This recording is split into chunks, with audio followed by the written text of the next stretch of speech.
안녕하세요. 안녕하세요. 애니메이션에 대한 시원한 토크, 센 언니들의 애니토크. 저는 샤프고요. 저는 아름이입니다. 최근 개봉한 애니메이션 중에서 북미권 애니메이션을 뺀 작품들의 극장 성적을 본다면 어느 정도 그 결과를 예측할 수 있는데요. 최근에 뽀로로나 헬로 카밥과 같은 TV 시리즈물을 기반으로 한 애니메이션 시리즈 작품들이 거의 대부분인 현상들이 벌어지고 있죠. 이같이 애니메이션 TV 시리즈물은 애니메이션 제작의 가장 보편적인 제작 현상이라고 할 수 있는데요. 이 시간에는 지난 시간에 이어서 애니메이션 기획, 그 중에서도 TV 시리즈물 기획에 대해서 이야기 나눠보도록 하겠습니다. 자, 애니메이션 TV 시리즈물 기획 전문가이신 아로미님. 애니메이션 TV 시리즈물의 특징을 좀 설명해 주시겠어요? 일단은 형식적인 얘기를 같이 잠깐 나눠봤으면 좋겠는데요. 네. 보통 이제 TV 애니메이션이라고 하면 10분에서 30분 내외의 어떤 에피소드를 가진 그 애니메이션을 시리즈로 이렇게 이제 몇십 편을 이어서 방송을 하게 되는 이제 TV 애니메이션을 이제 보통 많이 일컫습니다. 근데 사실 저는 이제 처음 애니메이션 시리즈물을 봤을 때 좀 희한했던 게 13편, 26편, 52편 그렇죠. 이런 단위로 가더라고요. 그래서 왜지? 라고 이제 생각을 해봤는데 그러니까 13이라는 게 3개월의 주의 분량이잖아요. 일주일에 한 편씩 방송이 됐을 때 기준인 거죠? 네. 일주일에 한 편씩 방송한다 그러면 3개월을 방송할 수 있고 이제 일주일에 한 편씩 6개월을 방송하면 26편. 혹은 뭐 2편씩 하면 52편. 아니면 52화를 한 편씩 하면 1년 동안 이제 방송할 수 있으니까 어떻게 보면 3개월, 6개월, 1년이라는 이 전체적인 총 방송 기간을 어느 정도는 확보하기 위한 에피소드의 기준인 것 같아요. 근데 왜 이렇게 사실 어느 정도의 방영 기간이 필요했을까? 애니메이션은 다른 장르보다는 훨씬 작품이 연관 비즈니스와 진행하기 위해서 선행 마케팅의 역할을 하는 그런 이제 사실은 컨텐츠 장르이지 않습니까? 네, 맞습니다. 네네. 그래서 애니메이션이 다른 연계 사업으로 비즈니스를 일으키기 위해서는 일정 기간 방송에 애니메이션을 계속 노출하는 것들이 절대적으로 이제 필요했던 것 같아요. 근데 이제는 미디어 플랫폼이 굉장히 많이 바뀌지 않습니까? 네. 그 넷플릭스 같은 경우는 사실은 커머셜이 없어요, 그죠? 네, 없습니다. 그리고 유료 구독료를 통해서 수익을 거둬들이고 있습니다. 그리고 빈지 와칭이라는 말이 나오는데 전편을 모두 한꺼번에 처음에 제작해서 모두 방송하고 몰아서 보는 그런 형태가 이제 굉장히 일반화되고 있어요. 그래서 한꺼번에 전 시즌이 다 나와야 되는 거죠. 네. 그리고 시청자의 반응을 검토해보고 이 시즌 되게 좋아하는데 그러면 바로 후속 시즌을 제작을 결정을 하기 때문에 첫 번째 시즌이 50위까지 되면 그렇죠. 만약에 인기가 없으면 그렇죠. 너무 많은 에피소드는 이제 굉장히 부담이 됩니다. 그렇죠.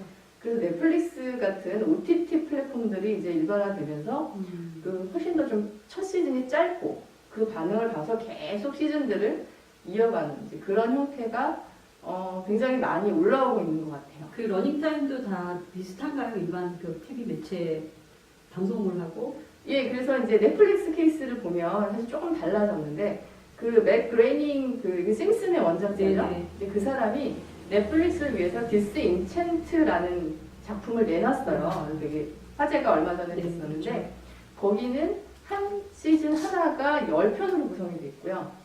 각 한 편이 28분으로 구성이 되어 있습니다. 시즌이 짧아지고 러닝타임은 좀 더 자율적으로 구성하게 되고 아무래도 그런 패턴들이 점점 더 늘어날 것 같습니다.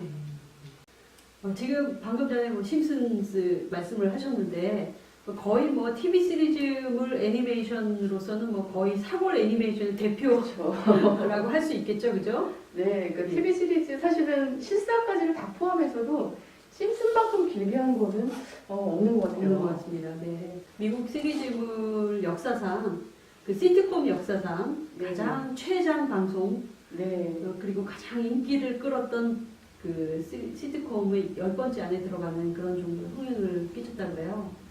시즌이 벌써 올해 31번째 새로운 네, 시즌이 또 네, 출범했다고 그래요. 2019년 2월에. 네, 무려 31기니까 네. 굉장히 오래 있었죠. 네.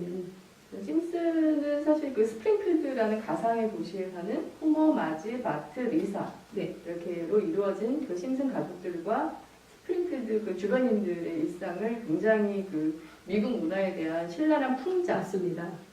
이런 유머로 묘사한 이제 애니메이션인데요.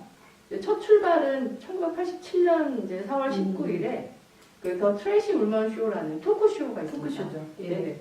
거기에 이제 30초짜리 단편 애니를 살짝 심슨 방송에. 근데 거기서 프로그램의 일부로 굉장히 인기를 끌었다고 해요. 그래서 3시즌 동안 계속 그렇게 숏 애니메이션으로 그 나가다가 심슨이 되게 인기가 있으니까 황금 시간대 시트콤으로 아예 그냥 제대로 개발해보자. 네. 그래서 이제 1989년 이제 12월 17일 날 첫 번째 이제 TV 시리즈 더 심슨즈가 나오게 됩니다. 폭스 TV에서. 네, 폭스 TV에서 나오게 됩니다. 그래서 굉장히 폭발적인 인기를 폭발적이죠. 그때부터 끌었고요. 네. 지금까지 뭐 폭스를 아예 대표하는 그런 TV 시리즈가 되게 됩니다. 그래서 뭐 타임지 같은 경우는 20세기 최고의 텔레비전 시리즈에 심슨을 이름을 올리기도 했고요. 뭐 애니상, 뭐 오스카상 받은 그렇죠. 거는 너무 많고요. 12회에 걸쳐서 헐리우드의 최고의 상을 다 수상했다고 그래요. 네. 그래서 뭐 아마 수십 개의 상이어서 맞습니다. 진열을 한 군데 진열도 못하지 그 않을까. 정도로. 네네 생각합니다. 네. 심슨즈가 지금 20년 됐나요? 30년째죠, 30년째. 그죠. 89년이 그 첫 번째를 했으니까 네. 이제 30년이 됐나요? 30년이 됐죠. 네. 그 시간 동안 장기 방송이 된 거니까 우리나라뿐만이 아니라 전 세계적으로 방송이 됐으니까 이제는 국제적인 세계적인 캐릭터로 자리매김을 했다 해도 과언이 아니겠어요. 예, 맞습니다. 한국에는 물론 좀 더 늦게 들어오긴 했지만 음. 한국에서도 심슨의 고정 팬들이 굉장히 많아서 그렇죠. 뭐 더빙을 하거나 했을 때도 굉장히 많은 의견들이 막 올라왔었고요. 그 심슨을 사랑해주는 그런 시청자들 때문에 지속적으로 쭉 방송이 되고 있는 것 같아요. 네. 그러니까 너무 이게 심슨이 이제 폭발적인 그 쇼가 되다 보니까 사실은 이제 뭐 앨런 머스크나 뭐 스티븐 호킹, 유튜브 보노 이런 사람들이 이제 목소리도 막 출연을 하면서 그렇죠. 심슨이 그 특유의 그 노란 캐릭터로 이런 그 셀럽들을 그리면서 사실 이제 현실 세계와의 거의 그 커뮤니케이션까지 그 진행이 되는 네. 그런 굉장히 그 블록버스터급 TV 시리즈가 네. 된 것 같고요. 또 이게 좀 프라임 타임에 방송이 되다 보니까 네네. 이게 그 어린이 방송대가 아니고 그렇죠. 그러다 보니까 이게 어린이뿐만 아니라 성인들이 자연스럽게 적응할 수 있는 처음에는 저희 좀 혼돈해냈어요. 이게 예. 아동물인가 성인물인가 할 정도로 네. 이게 철저하게 시티콤이라는 컨셉 자체를 그대로 쫙 따라가죠. 아동 애니메이션 보통 아동물이라는 그런 편견을 다 깨버리고 그죠? 예. 그래서 사실은 그 PG라고 부모들이 가이드해야 볼 수 있는 등급이에요. 네, 어린이용이 아닌 거죠. 네, 또 완전히 아닌 것도 아니고. 그렇죠. 그래서 심슨 에피소드 중에는 자기들끼리 비웃기도 해요. 야, 이렇게 심한 거를 애들을 보라고 한다고? 뭐 이런 사실은 그 되게 신랄한 풍자들도 네. 많이 나오고. 그래픽적으로는 사실은 굉장히 실험적이고 네. 기존의 애니메이션 캐릭터라고 보기에는 상당히 독특한 그런 디자인 형태를 띠고 있죠. 사실은 처음에 심슨즈가 방송이 됐을 때 저는 약간 실험적인 애니메이션이 아닌가라고 느낄 정도로 그 당시 뭐 러브레시라든지 네. 니켈로데온에서 굉장히 많은 시도를 했지만 네. 그 시도의 시작을 거의 심슨즈가 열었다고 해도 과언이 아닐 정도로 80년대 캐릭터로서는 굉장히 좀 일반 시청자들이 받아들이기 어려운 그런 그 그래픽 스타일이었거든요. 뭐 캐릭터 디자인이나 캐릭터 사업을 위해서 이렇게 딱 정교하게 세팅된 그런 캐릭터도 아니고 네.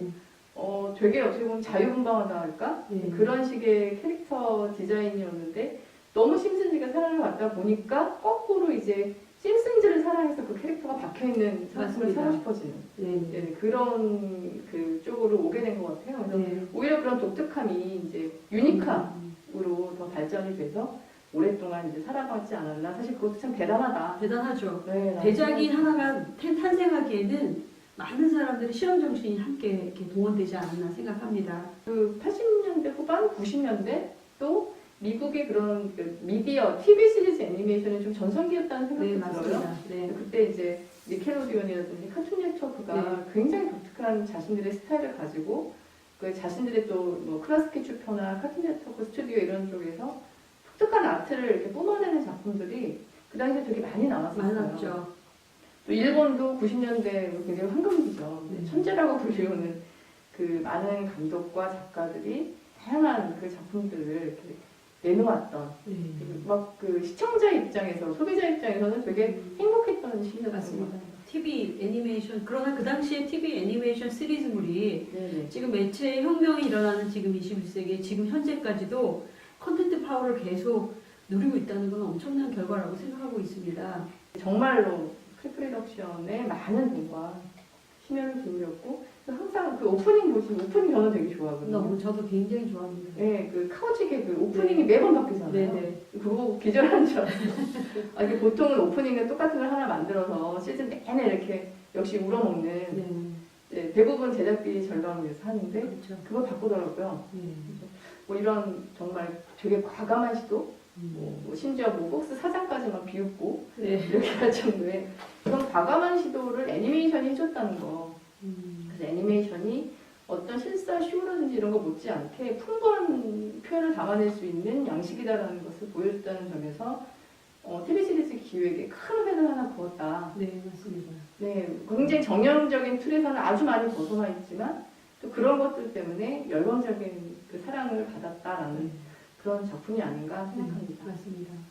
이 그 미국 헐리우드의 그런 파워가 바로 그런 데서 나오지 않나 네, 이런 생각이 드는데 뭐 아시아 같은 경우는 아무래도 시장이 작고 또 이 그림을 시장을 풀어나가는 작품 풀어나가는 그 노하우가 다르기 때문에 아시아에서 또 다른 형태의 제작물들이 큰 인기를 끌었죠. 예를 들면 이제 포켓몬 같이 전형적으로 그 TV 시리즈물의 끝판왕이라고 그러나요? 네, 아시아 작품으로서 전 세계에 심슨즈를 맞먹는 그런 파워를 행사하는 그런 작품 중에 하나라고 할 수가 있죠.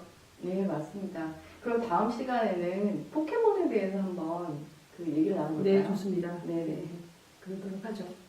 자, 이번 시간에는 애니메이션 TV 시리즈물의 기본적인 구성과 또 이 방송의 환경에 따른 그 작품 특징을 저희가 좀 설명해 드렸고요. 그리고 특히 이제 하나의 사례로 미국의 심슨즈에 대해서 좀 이야기 나눠봤는데요. 다음 시간에 똑같은 작품의 파워를 전 세계적으로 행사하고 있지만 이 아시아에서 시작한 대작 포켓몬에 대해서 이야기를 좀 더 나눠보도록 하겠습니다. 자, 여기까지 애니메이션에 대한 시원한 토크, 센 언니들의 애니 토크, 저는 샤퍼였고요. 저는 아롬이었습니다. 감사합니다. 감사합니다.